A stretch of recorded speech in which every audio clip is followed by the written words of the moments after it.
Olá, seja bem-vindo ao nosso canal Reflexões e Caminho. Depois de férias, de gravar episódios para o nosso canal, eu passei um longo período realizando uma série de outras atividades profissionais. Durante a pandemia ainda continuo fazendo essas atividades, estão me tomando 10, 12, 13, 14 horas de trabalho diário para cumprir os meus deveres, né? Até perante a sociedade. Então estou retornando agora com os vídeos do nosso canal. Bom, nosso canal ele é dedicado ao bem, a falar do bem, claro que com a ótica da doutrina espírita, mas às vezes a gente faz uma pinceladinha em outras filosofias, em outros olhares. Isso é muito importante para quem se diz espírita, conhecer olhares, e daí tirar o que te faz bem, o que te é bom. Essa é uma premissa, até para combater o preconceito. Preconceito são aquelas ideias preconcebidas que levam a atitudes equivocadas. Está aí a gente vivendo um período conturbado da história do Brasil, né? Bom, vou falar a respeito de uma pergunta que me encaminharam. Eu acho que é uma espécie de continuação de um programa que eu fiz há quase um ano atrás, né? Uma pergunta na época da minha confreira Ana. E hoje outra pessoa escreveu, a Maria Lúcia. Tem muitas perguntas aqui, então vou começar por essa é a mais antiga. Maria Lúcia falou assim: prezado Tiago, gostei da sua explanação sobre as cores de Ogum.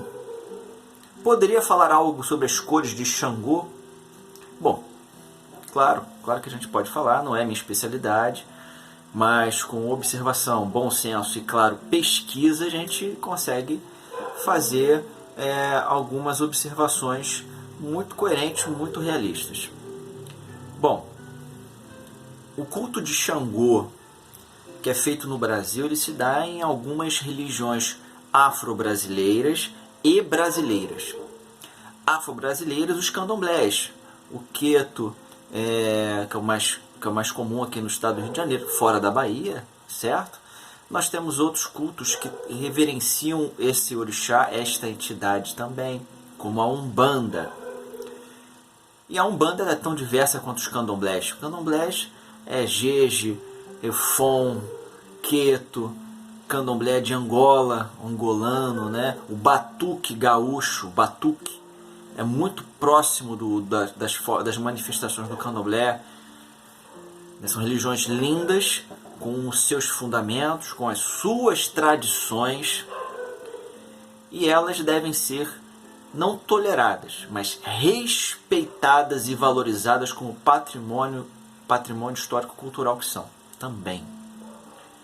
São religiões que se comprometem à evolução moral, espiritual do seu adepto, claro que com seus olhares.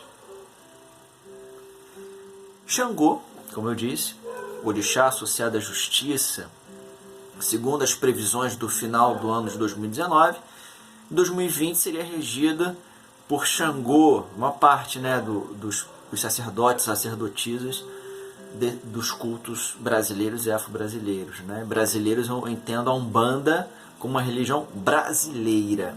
Tem uma série de episódios falando sobre isso. Tem também 2 documentários falando sobre isso. É só dar uma olhada aí. Mas as cores de Xangô, né? O orixá da justiça, o orixá quente, o orixá do fogo. Um orixá extremamente cultuado no Brasil, um dos mais famosos, por assim dizer, um dos mais populares. O Xangô, aqui no Brasil, em muitas formas de culto, ele é sincretizado com uma série enorme de santos católicos ou apóstolos, ou como você prefira chamar. Se Ogum ele é associado a São Jorge, a Santo Antônio, algumas vertentes do candomblé, por exemplo, Xangô ele é associado a um montão de santo. São Jerônimo, uma das associações mais conhecidas, São João, também São João Batista, um dos mais conhecidos, né? Tem um ponto muito bonito que eu gosto de ouvir às vezes, né? Meu pai é São João Batista, ele é Xangô. É o dono do meu destino até o fim. E quando me faltar a fé no meu Senhor, que caia uma pedreira sobre mim. É um ponto, tem uma série de reflexões aí, né? Associada a São Pedro, que é uma figura que quem me conhece sabe que São Pedro e São Lázaro são duas figuras bíblicas que me instigam muitas reflexões. Eu consigo colocar todo o ensinamento de Jesus em cima da trajetória desses dois exemplos, né? Pedro e Lázaro. São Paulo, por ser legislador, né? E há algumas outras tradições de Umbanda que valorizam os evangelistas. São Mateus, São Tiago, São Marcos, né? São Lucas, como Xangôs também. São menos, é um número muito pequeno de instituições que valorizam, mas são instituições que valorizam essa associação com Xangô, né? Então, estou aqui falando. E durante as minhas entrevistas, as minhas conversas ao longo do tempo, por que você sincretiza São Mateus com Xangô, por exemplo? Porque ele foi um dos que escreveram sobre Jesus, que é Oxalá e nossa Umbanda. Então, esses quatro que eu falei, Lucas, Mateus, João e Marcos, são também Xangôs, nessa ótica, por solidificarem, trazer a matéria, mundo material, os ensinamentos do Cristo. Xangô, lembrando, é associado à justiça, não é? A lei, a ordem, a ética. Então fica livre aí. E como o Brasil é muito diverso na sua forma de culto, a gente vai encontrar num terreiro de Umbanda uma cor. No outro terreiro de Umbanda, outra cor. Num terreiro de Candomblé, uma cor. Num terreiro de outro Candomblé, outra cor. Vamos lembrar que Orixá, a entidade guia de luz, não se preocupa com esse tipo de coisa, somos nós. Então, se você for numa casa, num templo religioso, onde você vai ver amarelo associado a Xangô, ele é associado a Xangô naquela vibração, naquele entendimento, e aquilo deve ser respeitado. O mais comum que eu já vi nas minhas andanças por aí é Xangô ser associado a marrom ou vermelho ou marrom e branco ou vermelho e branco. Não me cabe julgar. São cultos seríssimos que realizam não só um trabalho espiritual sólido, mas um trabalho social para a comunidade inacreditável. Então, só para a gente se ligar rapidinho na diversidade de cores que são associadas a Xangô. Bom, eu falei marrom, eu falei em vermelho, falei em composição vermelho e branco, marrom e branco, amarelo ouro, que é associado a Oxum ou a Inhansã. Também podemos associar o amarelo ouro a Xangô. Podemos associar a cor salmão. Salmão é uma cor, né, que também é associada a Inhansã, uma variação de vermelho. Me perdoe os especialistas em cores, é o que eu consigo alcançar. E também o roxo. O roxo, eu encontrei alguns registros como cor de Xangô, certo? Nas umbandas que são cultuadas, nas práticas de umbandas que existem desde os anos 20,